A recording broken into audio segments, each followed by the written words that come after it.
Assalamualaikum warahmatullahi wabarakatuh. Hamdan liman qala fi kitabihil karim kuntum khaira ummatin ukhrijat lin-nasi ta'muruna bil ma'ruf wa tanhauna 'anil munkar. Tsumma sholatu wassalamu ala asyrafil anbiya'i wal mursalin wa ala alihi wa sahbihi ajma'in amma ba'du. Puji syukur atas kehadiran Allah Subhanahu wa taala yang mana berkat rahmat dan karunia-Nya kita masih diberikan nikmat kesehatan, kesempatan, dan nikmat-nikmat yang lain. Salat beriringkan salam semoga tetap tercurahkan kepada Nabi besar Muhammad SAW. Baiklah, sebelumnya saya ucapkan terima kasih banyak atas kesempatan dan kepercayaan yang telah diberikan kepada saya untuk dapat menyampaikan sedikit syarahan dan tausiah pada siang hari ini. Adapun sedikit tausiah yang akan saya sampaikan pada siang hari ini berkaitan dengan berkah dari tadarusan Al-Quran atau keberkahan dari membaca Al-Quran di bulan suci Ramadan. Perlu diketahui bahwasanya bulan suci Ramadan ini dikenal dengan Sayyidus Syuhur atau tetua dari bulan-bulan yang lainnya. Mengapa dikatakan demikian? Pertanyaannya adalah mengapa bulan suci Ramadan ini menjadi istimewa dari bulan-bulan yang lainnya? Salah satu jawabannya adalah karena di bulan suci Ramadan Al-Quran diturunkan oleh Allah Subhanahu wa taala melalui perantara malaikat Jibril kepada Nabi besar Muhammad SAW bertepatan pada tanggal 17 Ramadan. Nah, segala sesuatu yang berhubungan dengan Al-Quran menjadi spesial. Tadi bulan suci Ramadan menjadi istimewa karena diturunkannya Al-Quran. Kemudian malaikat Jibril menjadi istimewa karena merupakan perantara Allah untuk menyampaikan wahyunya kepada Nabi besar Muhammad SAW. Dan Nabi besar Muhammad SAW menjadi mulia karena beliau merupakan membaliknya Al-Quran. Adapun kita akan menjadi spesial jika kita menjadikan Al-Quran ini sebagai pedoman hidup, sebagai teman, dan sebagai sahabat yang paling dekat dengan kita. Sebagaimana Allah Subhanahu wa taala berfirman dalam Quran surah Al-Baqarah ayat 185 yang berbunyi, A'udzu billahi minasyaitonir rajim. Bismillahirrahmanirrahim. Syahrul Ramadan alladzi unzila fihil Qur'anu hudan linnas wa bayyinatin minal huda wal furqan. Faman syahida minkum asy-syahra falyasum. وَمَنْ كَانَ مَرِيضًا أَوْ عَلَى سَفَرٍ فَعِدَّةٌ مِنْ أَيَّامٍ أُخَرَ يُرِيدُ اللَّهُ بِكُمُ الْيُسْرَ وَلَا يُرِيدُ بِكُمُ الْعُسْرَ وَلِتُكْمِلُوا الْعِدَّةَ وَلِتُكَبِّرُوا اللَّهَ عَلَى مَا هَدَاكُمْ وَلَعَلَّكُمْ تَشْكُرُونَ. Pada awal ayat 185 ini disebutkan bahwasanya Syahrul Ramadan alladzi unzila fihil Qur'anu hudan linnas, bahwasanya pada bulan suci Ramadan Al-Quran itu diturunkan sebagai petunjuk bagi manusia, wabayyinatin minal huda wal furqan, sebagai petunjuk atau pembeda antara yang hak dan yang batil. Jadi Al-Quran ini merupakan sahabat atau teman yang diturunkan oleh Allah Subhanahu wa taala sebagai petunjuk bagi kita antara pembeda yang mana antara perintah dan mana larangan Allah Subhanahu wa taala. Ma'asyiral muslimin yang dirahmati Allah Subhanahu wa taala, kembali lagi kepada Sayyidus Syuhur atau tetua dari bulan-bulan yang lainnya. Bulan kali ini sangat spesial karena 17 Ramadan atau Nuzulul Quran bertepatan pada Sayyidul Ayyam atau tetua dari hari-hari lainnya, yaitu pada hari Jumat. Perlu kita ingat kembali bahwasanya 17 Ramadan kemarin Nuzulul Quran bertepatan pada hari Jumat. Betapa spesialnya kan bulan Ramadan hari ini. Namun perlu kilas balik karena ini merupakan penghujung Ramadan. Perlu kilas balik untuk diri kita sendiri. Sudah sebanyak apa, sudah sejauh mana kita membaca Al-Quran? Bukankah sangat sedih kita hanya bertemu dengan bulan Ramadan ini dalam satu tahun hanya satu bulan yang kita temui. Dalam lebih kurang 365 hari ini kita hanya bertemu dengan Al-Quran, hanya bertemu dengan bulan Ramadan, intensitasnya hanya 30 hari. Jadi betapa spesialnya bulan Ramadan ini Allah berikan hanya dalam jangka waktu 30 hari.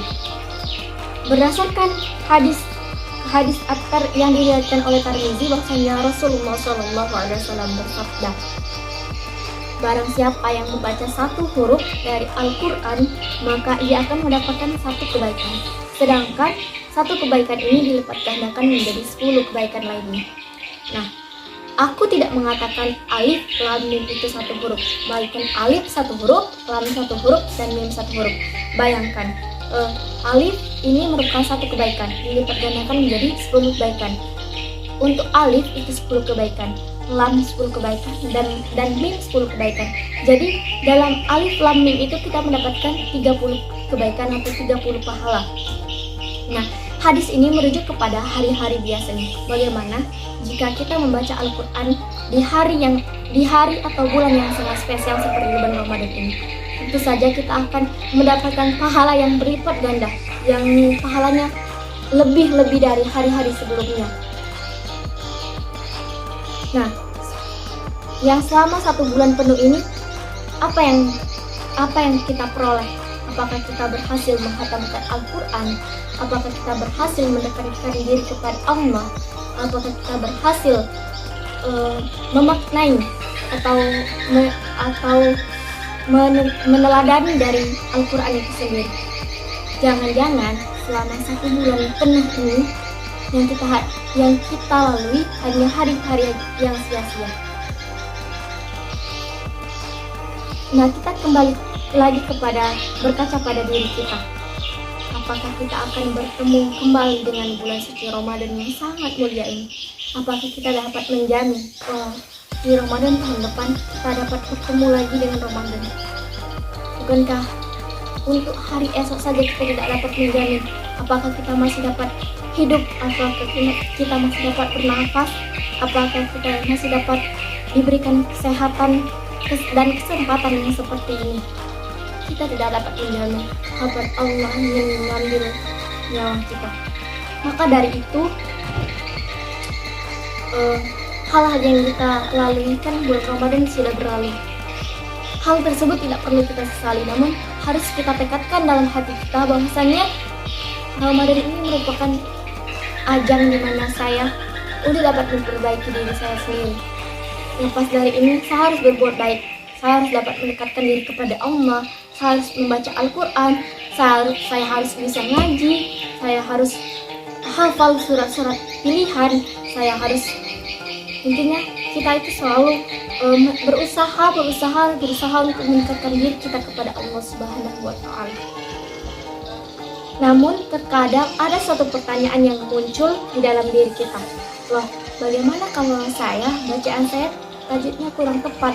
Loh, bagaimana kalau saya tidak lancar dalam pengucapan lafalnya? Bagaimana kalau saya tidak fasih dalam menyebutkan hurufnya? Maka janganlah khawatir, jangan bersusah hati, karena Allah Subhanahu wa Ta'ala memiliki sifat yang maha pengasih pada seluruh hambanya. Bagi yang bacaan tilawahnya, bagi yang bacaan Al-Qur'annya belum bagus, maka Allah berikan ia 2 pahala. Sedang malaikat terus mendoakan, maka ia akan mendapatkan 2 pahala, dan malaikat terus mendoakan kebaikan untuknya. Jadi mengenai keberkahan dari Al-Quran sendiri, saya mempunyai sedikit cerita yang mungkin memberikan motivasi kepada sahabat-sahabat semuanya mengenai kisah saya pribadi beberapa tahun yang lalu ketika di pesantren. Saya mempunyai seorang teman, dia ini memiliki permasalahan dalam berbicara. Ketika ia berbicara, ia terbata-bata atau mohon maaf sebelumnya sedikit gagap, dan itu menjadikan ia merasa pemalu, menjadikan ia tidak pede, tidak percaya diri untuk berkomunikasi dengan teman-teman yang lain.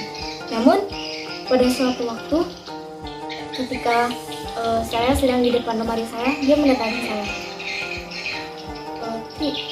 Tolong dong bantu saya agar bisa membaca Al-Quran, agar saya bisa menghafalkan Al-Quran dengan baik. Dan saya mempunyai tekad, dan dia bilang saya mempunyai tekad, saya harus masuk asrama tahfiz tahun depan.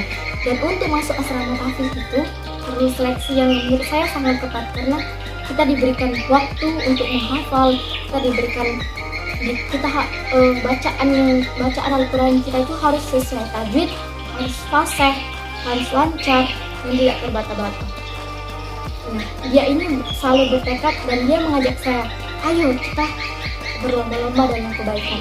Kita harus punya target untuk, saya harus selesai dalam satu hari 1 juz untuk baca Al-Quran. Singkat cerita, kami menjalankan program yang tadi kami buat. Dan jadi singkat cerita, selama tidak sampai 1 tahun, 6 bulan ada pembukaan program tahfiz itu dibuka untuk asrama tahfiz kan. Jadi kita ini melalui seleksi, siapa yang lolos dia akan masuk asrama tahfiz. Dia akan diberi kesempatan untuk menghafal Al-Quran. Dia akan diberikan mentor yang benar-benar ustazah yang benar-benar melatih menghafal Al-Quran dengan baik. Jadi singkat cerita, alhamdulillah waktu itu saya lulus tahfiz di seleksi pertama. Jadi teman saya ini tidak lulus, terus dia bilang, saya harus lulus di seleksi kedua. Kebetulan seleksi kedua itu 1 bulan setelah seleksi pertama. Jadi waktu seleksi kedua, nama dia muncul di seleksi kedua. Artinya saya sama dia sama-sama berhasil. Kita berhasil masuk asrama tahfiz. Bahkan tidak sampai 1 tahun kita berhasil masuk asrama tahfiz. Terus waktu itu, waktu lagi susah-susahnya menghafal itu, kalau tidak salah 1 atau 2 bulan setelah kita masuk asrama tahfiz. Pada awalnya ketika pertama sekali masuk tahfiz itu semangat masih menggebu-gebu kan. Jadi waktu kita menghafal itu karena kita masih semangat, jadi kita masih diberikan kemudahan oleh Allah untuk menghafal Al-Quran. Namun 1 atau 2 bulan setelahnya itu semangat tadi mulai merosot, mulai merasa jenuh, mulai merasa kok susah ya, semakin naik levelnya kan, semakin susah kan.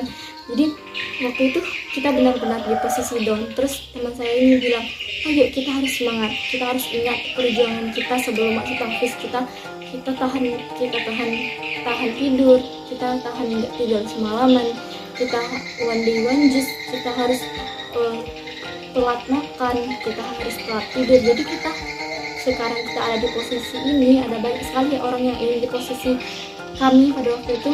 Jadi kita harus semangat. Terus dia bilang, asal kamu tahu, Al-Quran ini memberikan efek atau memberikan pengaruh yang sangat signifikan dalam hidupku. Terus aku bilang, pengaruh tersebut yang kamu rasakan apa? Terus dia bilang, kamu sadar nggak sih kalau dulu aku ngomongnya terbata-bata, aku ngomongnya terbatas, aku selalu insecure, aku selalu malu ketika berhadapan dengan orang lain. Tapi kamu sadar nggak, Bre, kalau sekarang aku ngomongnya sudah lancar, aku dapat berbicara dengan orang secara normal, aku mulai percaya diri, dan nilai-nilai dia di pelajaran biasa itu, pelajaran formal kami menyebutnya, atau pelajaran yang tingkat anak-anak SMA di luar itu benar-benar jauh tingkatannya, nilainya benar-benar naik. Dan ya, kita benar-benar Al-Quran itu benar-benar membawa perubahan dalam kehidupan kita.